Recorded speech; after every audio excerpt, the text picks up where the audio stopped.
Hello. Hey Hartley, how you going? Hi. Have you got me? Okay. Yes, I think so. You're looking good, and I can hear you sounding good. Great.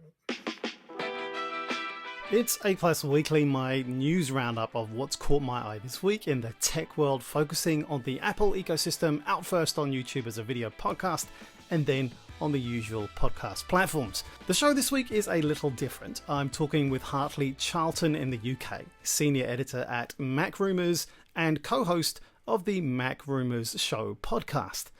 In our conversation, we talk about what Apple's strategy may be with the mixed reality AR VR headset, how far we may be away from a hardware subscription model from Apple, what Hartley thinks is coming up in WWDC in June, whether M3 processors will appear anytime soon, and the possibility of a touchscreen MacBook ever. Let's jump over to the interview. Hey, listen, Hartley, thanks for agreeing to come on. It's a real privilege to have you on the show. I'm a pretty new podcast, so I'm always interested in just checking out what's going on in the world of Mac and Apple, and with yourself as senior editor at MacRumors.com and also the co-host of the MacRumors Show podcast. It's lovely to have you here. No, thank you. I'm happy to be with you.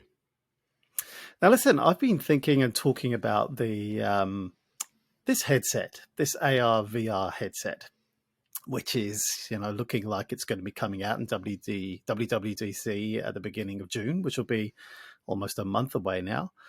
And I'm wondering what you've heard, like the rest of us, I guess, that it's probably going to be more like a goggles kind of like device with an external battery pack. And there's all kinds of work going on in developing apps for it, including Fitness Plus, where you're going to be able to see your trainers in immaculate detail. What have you heard, and what do you think Apple are doing? Well, I think they're throwing absolutely everything at this in terms of their developing capabilities and in terms of the resources that they have. They are throwing billions of dollars at this project on a scale that we really haven't seen with any previous Apple device. They've been working on it longer than any Apple device prior to it launching.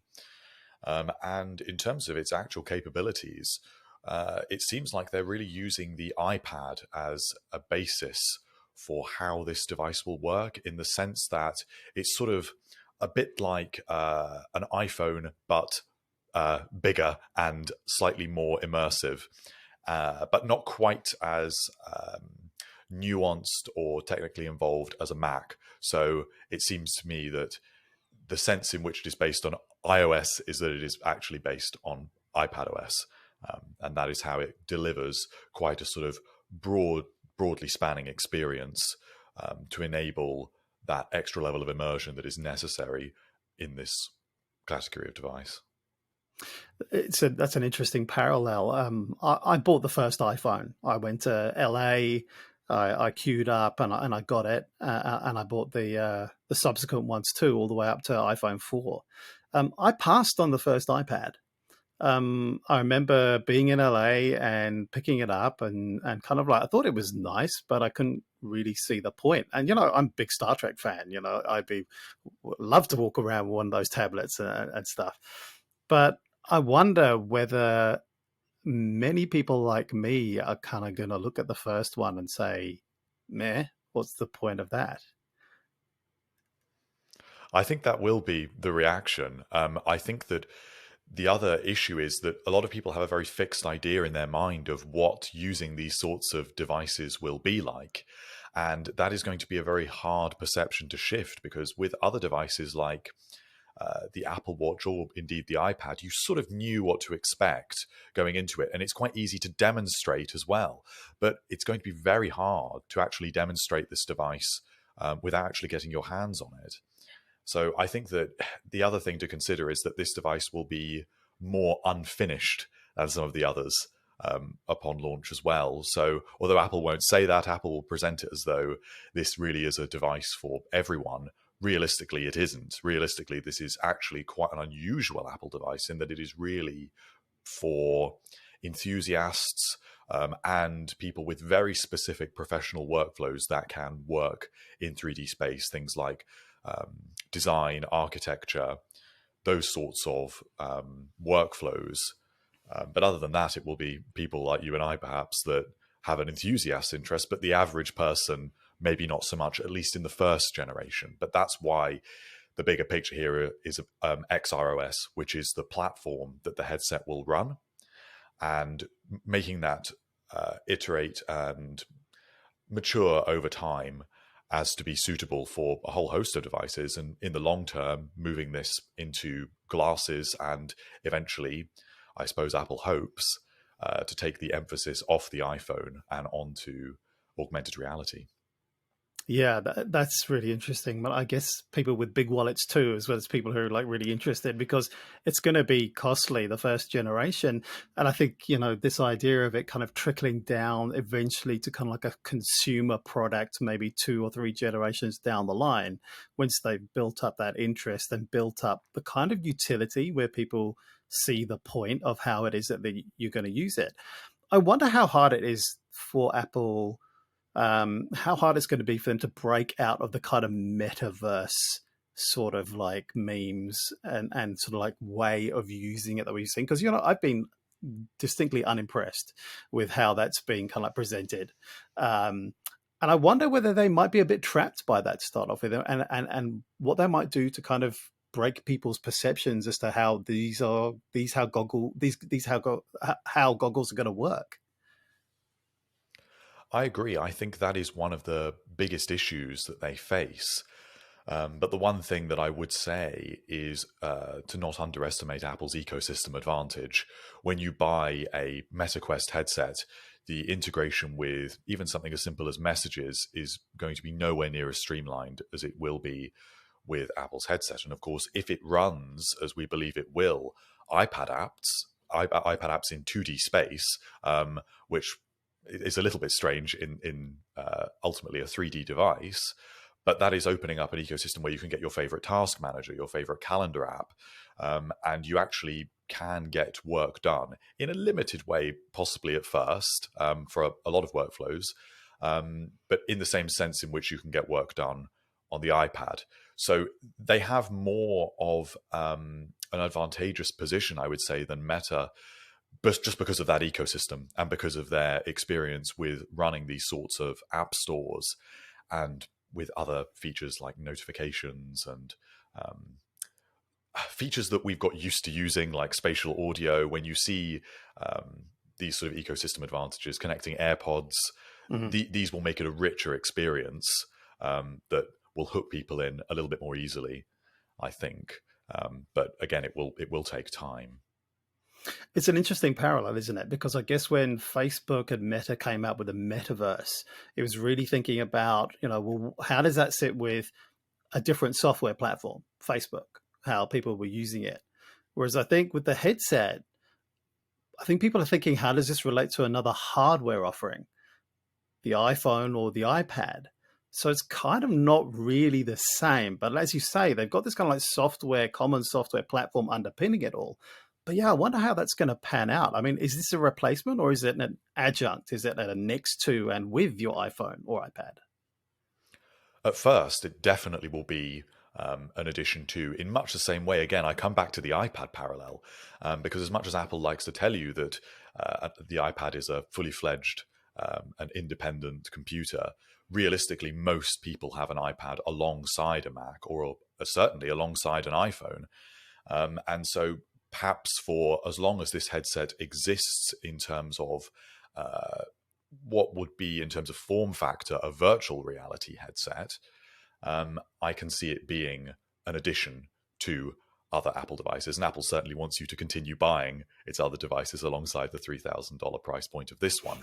But long term, by the time we get into glasses form factor, which possibly could be 2027, 2028, that is the real device, because that is true augmented reality.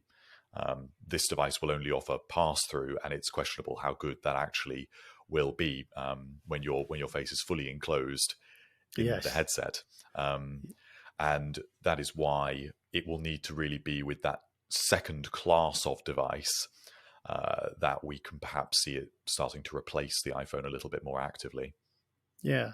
I wonder how far away we are from kind of hardware as a service bundles from Apple. Like who can afford to be replacing these things on even a 2-3 year cycle? But if what Apple ideally is envisaging is that we have iPhone, iPad, iMac, and then the glasses too, you know, how far away from signing up to a year subscription to 2 or 3 of the above and then having an automatic upgrade as part of that subscription service? I think we're very close to that. There were a lot of rumors last year about Apple actually offering that service, at least for the iPhone and potentially other devices like the iPad and the Mac. I'm not quite sure why we haven't seen that yet, but it was definitely something that was quite far developed last year. Maybe this year will be the year, but it tends to be that when you hear so much about something in the rumor cycle over such a long period of time, it definitely is in the works. And I agree, it makes sense. It makes perfect sense for that to be the next offering. And if you were to roll that into an Apple One subscription as well, and you could perhaps choose in a modular way which devices and which services you would like, and then you just get a monthly price, that would be quite an attractive offering to a lot of people, especially in a world of constant upgrades. And when it's harder and harder for Apple to actually deliver upgrades on some of its other devices, it's all very well thinking of the new platforms, but other devices like the Apple Watch, the iPhone, the iPad, these are stagnating to some extent in the scale of upgrades that are offered year on year. It's a way of Apple being able to guarantee its shareholders that money ultimately if it can sign people up for subscriptions for these upgrades, regardless of what they actually offer in them. Yeah, I think you're right. I do remember hearing about that a little while ago, and it's gone quiet on that. But can you imagine that also, not just for individuals, but for families too? Can you imagine taking out a subscription that takes and covers your whole family with also the shared kind of device storage and Apple Music and everything as well that comes along with Apple One? I think that would be a winner. And I think that you could scale it too, right? You could start off with maybe one device and one software package, and plus a couple of accessories to go with that, or peripherals, or and then you add to that bundle, and it becomes cheaper as you add to it. I think it would be a winner. But yeah, what would Apple Care look like for that too? Yes, that's another one that would have to be built into it. And I think the clearest sign that this is the direction that Apple is going in is actually all of their recycling efforts. Every year now, they're making more and more on their the processing capabilities that they have for dealing with used devices, not always refurbishment. They have robots that disassemble their devices, and they are actually reusing rare earth elements and components from their used devices in huge proportions now. Apple devices are using, so it depends on the device, but some are using 100% recycled magnets from previous Apple devices. So this definitely is also a little bit more of a sustainable direction to go in long term as well. I think it all builds in with the long term plan here, and of course, it definitely would make them a little bit more money. Yeah, this is it's quite exciting to think about where this actually fits into the ecosystem and what the bigger plan might be, and that gives us, I think, some insight and some thinking about what that might look like. And I guess for WWDC, this is probably going to be the flagship thing that gets announced. There's probably going to be a ton of stuff else out there. We've heard a few things on the grapevine. What have you heard, Hartley, that might also be coming up in WWDC in just a few weeks' time? Well, the things that we know always come at WWDC are Apple's software updates. So we're expecting macOS 14, iOS 17, iPadOS 17, tvOS 17, and a new version of the HomePod software as well. We'll hear about new developer kits. That's all the normal stuff. But there is usually, or not every year, but there is a peppering of surprise hardware. And of course, the headset will be one of those. The other thing we are hearing a lot about is the new 15-inch MacBook Air model, which will be analogous to the existing 13-inch model, effectively completely the same in terms of hardware, the same M2 chip from last year, but just with a bigger battery and a bigger display. So that is the other hardware focus that I think we will see. But with the headset taking up so much stage time, I don't know how much time there'll be for any other surprises. It goes on for days, though, right? I hope they'll have to fill the time with something. Oh, yes. Well, we've got the initial keynote when we will actually get these things previewed and then dig into the detail over the next few days. Um, as someone that reports on Apple, that's always the most interesting thing, is looking through all the fine print in the following days and really seeing all the little details as they emerge and seeing what else you can uncover that Apple was perhaps trying to not mention so prominently. So one of the things perhaps this year will be side-loading apps and third-party app stores. Mm. If that isn't something that is put at the very forefront of what is actually announced during the keynote, that's definitely something to be digging through afterwards and finding out the details about, although Europe only for that one, it seems. Yeah, I can't see Apple really wanting to make a big song and dance about that. I think they might have been led to that one somewhat unwillingly, and it's something that they're going to have to do and not necessarily want to roll out or talk about too much in the rest of the world. So no M3 processors, you think? You think that we've got a little while to wait for those? Yes, so the M3 chip isn't ready yet. It's based on a 3 nanometer production process, which is not reaching commercial production on the sort of scale that Apple needs. I mean, Apple is one of the biggest clients of these chip fabrication companies in the world. Just the sheer number of chips that it needs. It's not a small undertaking to make a huge technical leap and provide the volume of chips that they actually require. So we are expecting the next big advancement to 3 nanometer to be at the end of this year, which kind of falls in line with, in most years, we didn't last year, but most years we do get new Macs sort of around October time toward the end of the year. It looks like that will be the case. This 15-inch MacBook Air really would have made more sense to come last year alongside the M2 13-inch MacBook Air, because they're the same model in different sizes 1 year apart. So the timing is a little bit strange with that. But M3, there's a lot to be excited about with it, because all of Apple's existing chips that are in its current devices, at least insofar as M series chips and A series chips, are based on a 5 nanometer process, which even though M2, they said it was 4 nanometer, it's not really, it's an enhanced 5 nanometer. This is all quite technical, but in short, the jump from 5 nanometer to 3 nanometer means you can fit so many more transistors on each individual chip, which leads to huge performance and efficiency improvements. So whether Apple leans more into giving these devices that have these next generation chips better battery life or considerably better performance, or realistically a bit of both, this is really what they have available to them. So I'm very much looking forward to M3. It will be the chip that a lot of people that are existing M1 users, I think, will feel justifies the upgrade. I'm in exactly that camp. I'm an existing M1 user. M2 wasn't kind of enough for me to jump onto that. But if what you're saying does turn out to be the case, then having the choice, or perhaps both, of optimizing for extended battery life, but also extended performance, depending perhaps whether you're plugged in or not to a power source, I think that would be incredible to be able to see that. I just hope we get to see it, maybe not at the end of this year, but by the next time I need to buy an iPad. iPad is going to be a little bit of a wait, unfortunately. It looks like no iPads this year, I think. So I also am in the market for a new iPad, but we'll have to wait a little bit longer. And when we do see the next generation iPad Pros early next year, I think there'll be a lot to look forward to with M3, with a new design, and with the big thing will be OLED displays, which I think is a really, really nice upgrade that a lot of people will be very excited for. One last thing then, Hartley, if I can tap your brain for this. Do you think that Apple would ever make a touchscreen MacBook? I am very surprised at the rumors that this is in the works.